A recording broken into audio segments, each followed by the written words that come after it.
I don't want to get, you know, dragged or anything. I know that the fantasy community is going to come for me. I apologize in advance. 1, 2, 3, let's switch this up.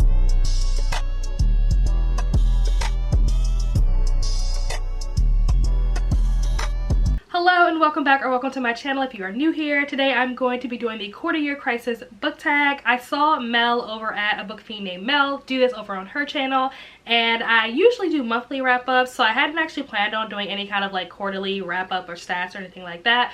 But because I saw her do this on her channel, I decided that I would go ahead and do it on mine since she mentioned me. And definitely go check out her video if you haven't already. But if you were interested to hear my answers to these questions, then keep on watching. So the first question is, how many books have you read so far this year? So I'm only going to include books that I read during the first quarter of this year. And up to that point, I had read 18 books. My goal was to read 48 books by the end of the year. And so Storygraph is saying that I am ahead by 6 books. Well, I'm not sure how many I was ahead by March, but as of right now in April, I'm ahead by 6 books. The next question is, have you already found a book that you think might be a 2023 favorite? And if not, what is your favorite book that you've read so far that was not quite 5 stars? So I would definitely say that I have found at least 2 books that I would say are going to be favorites for this year. And I've talked about them already on my channel because, like I said, I do monthly wrap-ups. The first one I read in February. I think, did I read both of them in February? I might have, actually. I know Ace I read in February, I'm pretty sure, and that was definitely 5 stars. I will recommend that book to anybody that has ears, eyes, and hopefully a soul.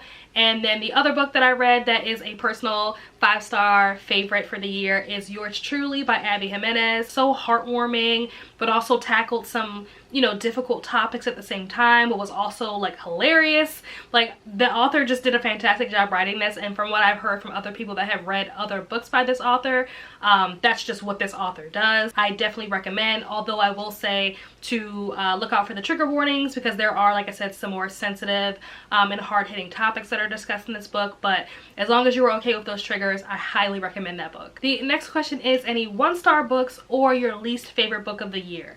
And that's a hard question for me to answer. There is a book that comes to mind, but I read it in April, so technically it wouldn't fall in like the first quarter of the year. Out of the books that I read in the first quarter of the year, what is my least favorite? I probably need to check to see what did I read in the first quarter of the year. This is gonna be a controversial answer, I know. But honestly, and this is just out of the books that I've read so far, just in this last like 90 days, in the last 3 months, in the first quarter of the year, I just want to preface this. I don't want to get, you know, dragged or anything. I know that the fantasy community is going to come for me. I apologize in advance. But it probably is going to have to be Assassin's Blade. Out of all the books that I've read, that was the one that I have least enjoyed. Now, there is another book that I read this year that I did not enjoy, and I disliked that book more than Assassin's Blade, but it, like I said, it doesn't fall within the first quarter of the year, so I'm not going to include that. So maybe when I do like a mid-year update, or, you know, a second quarter update or whatever, then I'll get to talk about that book. But for now, it's gonna have to be Assassin's Blade. I didn't give Assassin's Blade 1 star. I think I gave it like 3 stars. It wasn't horrible. Like, don't get me wrong, it wasn't like a horrible, terrible, gutter, put it in the trash book. But just out of the books that I've read, just comparing them, that is the book that I like the least so far. The next question is, what is my most read genre? And surprisingly, it's romance. Right? Crazy. I don't think that anybody who knows me would have expected my most read genre to be romance. I do like rom-coms, but I'm not like a big romance human. Like, I'm just not into that really. By the end of March, I had read a total of 8 romance books. That's crazy. Like, who am I? Most of these are rom-coms, but they also threw in Assassin's Blade. I would not have considered Assassin's Blade to be a romance book, but I guess with the amount of obsession Selena has about Sam, maybe that's why it's considered romance. So I am surprised that that is my most read genre. It has to be because I read a lot of romance books, especially with February occurring in the first quarter of the year. I did read a little more like romance related books around February, so that's probably why. I'm hoping honestly that by the time we get to like the end of the year, that will not be my most read book or most read genre, because I consider myself more of like a mystery thriller girly. So it is a little concerning that romance, which is like on the exact opposite end of the spectrum, is my most read right now. So we'll see how that changes throughout the year. The next question is, what is a book that surprised you in the first quarter of the year? And there's a book that I just recently read that definitely surprised me, but again, we only can talk about books that I read in the first 3 months. So I guess I'm gonna have to go with Love in the Time of Serial Killers by Alicia Thomas, or Thompson.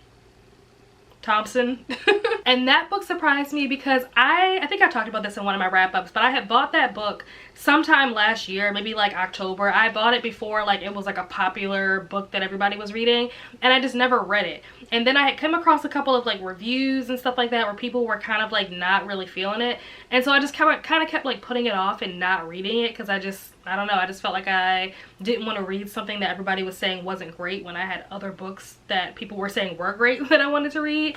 And so I kept putting it off, and then eventually it was the pick for January for my book club, the Soul Shelf Center book club, and then I basically had to read it at that point, and I actually really enjoyed it. I think I gave it like 4, yeah, I gave it 4 stars. So I was very surprised at how much I enjoyed it. I think one of the reasons why I enjoyed it was because I was able to connect with the main character so much. That character was very similar to like me. So yeah, that was a really fun experience. It was funny, it was relatable, and yeah, I just was expecting to be disappointed and I wasn't. The next question is, what is a book that has already come out in 2023 that you wanted to read but haven't yet? And I did a whole video on like new releases or like releases that I was looking forward to in 2023, and I think out of that list only 3 of them have actually come out already, and one of them I read, and then the other 2 is All the Dangerous Things by Stacey Willingham and How to Sell a Haunted House by Grady Hendrix. Those are the 2 that have come out already that I know I want to read and I just haven't read. And I have heard good things. Well, I've heard mixed things. Let me say that. I've heard mixed things about How to Sell a Haunted House. Some people love it. Some people are like, meh. So I'm definitely looking forward to that. I haven't really heard anybody talk about All the Dangerous Things though, so I'm not really sure, but I do want to read both of those. The next question is, what is one goal that you made for the year that you are succeeding at? And again, I did a whole video about my goals for 2023, and the one that I've actually accomplished already is I had a goal to read at least 1 nonfiction, because I don't even know if I read any nonfiction last year. I may have read like 1 or something. I don't even know if I read any, but I definitely wanted to make it a point to try to read more. So I wanted to read at least 1. I feel like that was a good place to start since I typically don't read nonfiction at all. And so far I've actually read 2. I'm on my 3rd nonfiction right now. So that is a goal that I have not only succeeded, but I have exceeded. The next question is, what is at least 1 goal that you made for 2023 that you need to focus on?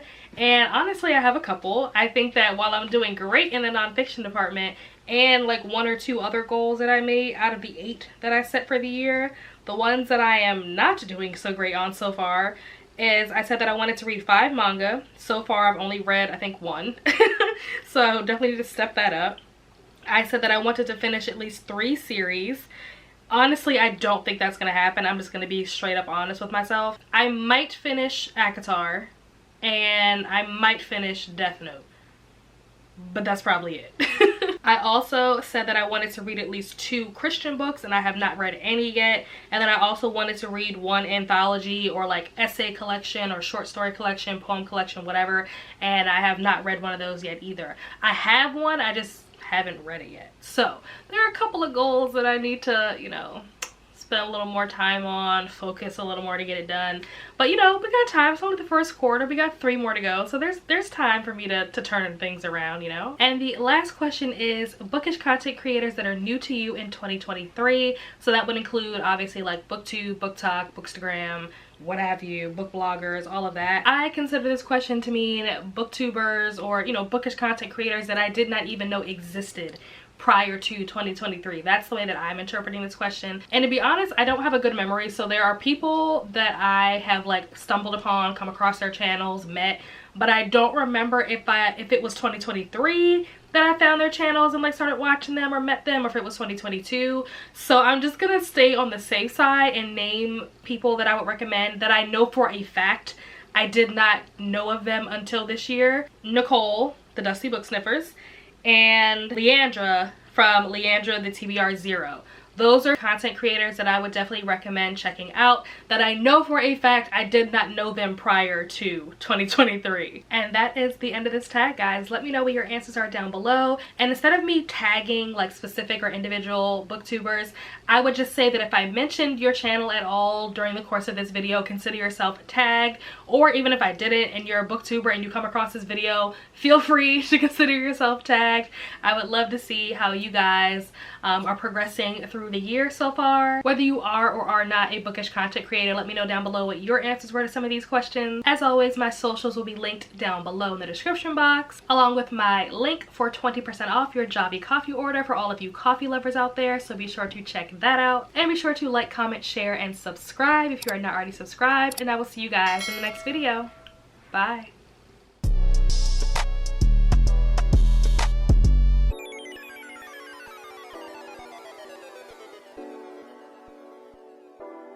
Today I'm going to be doing the quarter life crisis